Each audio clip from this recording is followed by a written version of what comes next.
So Ben Whittaker has just knocked out Liam Cameron in the rematch in the second round, and this stoppage has been very controversial. So we're going to look at the stoppage and the fight beforehand, evaluate Whittaker's performance and whether the stoppage was justified. The first round does pretty much play out as expected. Whittaker stays behind the jab as he normally does. The first round of this rematch is quite similar to the first round of their first fight. Whittaker overall is way in control. Cameron does do a decent job of landing the jab himself. I think Whittaker's main issue as a professional is his lack of a guard, and we've seen it before this fight as well. I think he relies too much on his reflexes, which isn't too much of an issue versus someone of Liam Cameron's level. But Whittaker will be in trouble if he fights someone who's as good as him at range. The likes of Joshua Buatsi, Callum Smith, Willie Hutchinson. Whittaker takes the first round quite clearly, behind the jab, framing and throwing shots to the body and right hooks to the head, which is Whittaker's usual bread and butter versus high guard opponents. I can see some of this lead hand stuff being detrimental to his game later on. Whittaker's in way too close range while he does this. Again, it's fine versus a Liam Cameron opponent who's very conservative, but if someone's looking to counter over these shots, a guy like Joshua Buatsi, Whittaker will need to keep his distance and keep a guard up, because the top 5 light heavyweights are very switched on and they'll be looking for those shots. And we do see Whittaker take one of those in the second round. Whittaker does roll with the punch, but the impact is still there because it lands clean. Because when Whittaker pulls away, he's got one glove to his chin and the other is almost completely down. We have seen this sort of thing be an issue several times in Whittaker's career. I think the first time it really showed was versus Leon Willings. That was a full year ago now, and he's doing the same things. However, I will say he definitely made some improvements in terms of his range in the second fight versus Cameron. We saw in the first fight Whittaker on the back foot was not on his toes as he usually is, instead being more flat-footed and eating lots of right hands over the top as a result. So that was an improvement because he was managing his range a lot better, but it was the jab more than the right hand that was causing him issues in the second fight. Now to look at the actual stoppage.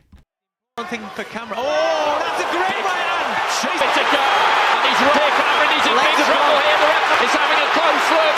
His legs are not steady. He's sitting down. He's been stopped here. Augusta has jumped in the fight. He got him. Whittaker lands a perfect lead backhand on the chin of Liam Cameron. Obviously that first punch did hurt Cameron badly, but no one's disputing that. It's more to do with how effective was the follow-up, because when the ref stopped it, I thought Cameron was clear to keep fighting. If we look at it closer, punch by punch, after the initial right hand, Whittaker lands a partially blocked right hook, clean left to the body, and a right hook to the chest. This is followed up by an overhand right, which actually bounces off perfectly off Cameron's left glove. The second right hand does land well though, third one's on the gloves, fourth partially blocked. The left hook, right hand and following right hand are completely blocked. This next one does land well on the top of the head, and unlike the others it causes an effect. Cameron dips down a bit and the ref's already made the decision. Whittaker lands another right hand on the neck and the ref steps in. And obviously the first thing Whittaker does after this is shout at Liam Cameron's corner, because Whittaker is a dickhead, which earns him a well-deserved slap on the nose. So if we actually count up clean punches that landed in the finishing sequence, obviously the first one that started it should count. The only one of his next 3 punches that landed clean was a body shot, which didn't seem to do much. After a blocked right hand, this right hand lands quite well, but it is on the side of the head. His next 6 punches simply don't land clean at all, landing on the forearms or the gloves. The next and final punch to land clean is this right hand on the top of the head. It's an awkward position to land a punch, but it did land, and it did cause an effect. I don't count the final right hand on the neck, so the only punches that landed clean after the initial right hand include this one left hook to the body, this overhand on the side of the head, and the final right hand on the top of Cameron's head, which caused his knees to dip. So there's only about 3 punches that landed clean out of that sequence of 20 punches. If Cameron's legs continue to buckle after that right hand, I'd understand, but Cameron did get straight back up after taking the right hand, and his hands were up the whole time, so I don't think the fight should have been stopped. We've seen boxers go on to win fights after taking worse punishment than this. Now, to actually evaluate my thoughts on the fight and Whittaker's performance, I was initially going to make a tier list, but I've done too many of those already. It was a good performance. I don't think anyone called an early KO for Whittaker, but keep in mind Liam Cameron was not even supposed to be competitive in their first fight. We only really give Whittaker credit for beating Cameron based on how well Cameron did well versus Whittaker himself, but I've also never seen Whittaker punching like this. Maybe with his new coach Andy Lee he's sitting down on his punches a lot more. Either way, who does Whittaker fight next? I'd personally like for it to be Dan Aziz or Craig Richards, but I think realistically they might give him him someone like Boris Crichton, maybe Lyndon Arthur after losing to Yard. If I was his promoter, I'd give him Zach Parker, who's still quite young, on a win streak, and a very beatable opponent. As of right now, I don't see him beating Joshua Buatsi or Callum Smith. It should go without saying he's not beating Bivol, Beterbiev or Benavidez. We're not going to see any dancing from Whittaker when he steps up to that level. He is good, very talented, but not quite good enough to be at the very top. In my opinion anyway.